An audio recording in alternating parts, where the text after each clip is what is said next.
It is unconscionable that British citizens and taxpayers should be asked to fund foreign aid programs when, for example, 15-year-olds in Wales have a lower educational attainment than 15-year-olds in Turkey.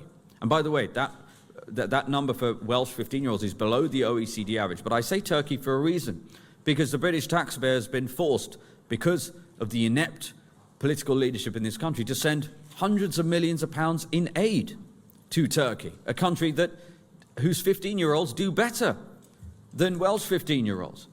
Charity begins at home, and that's before we even start talking about the fact that, for example, while Labour was resisting calls for a statutory national inquiry into the grooming gangs, they were wiring £19 million to Pakistan for child exploitation prevention programs. That is going to make British people's blood boil. It is unacceptable for us to continue to be funding foreign aid at this level while the country is in the state that it is currently in. Of course, we would aspire in the long run to do foreign aid. Why wouldn't we? But charity begins at home, and it is unacceptable to ask hard-working British people to pay ever more tax to fund these programs. So we are proposing a hard cap of £1 billion on foreign aid. That would still allow us to ring-fence our commitments to Ukraine, and it would allow us to keep our seats at multilaterals like the UN and the IMF.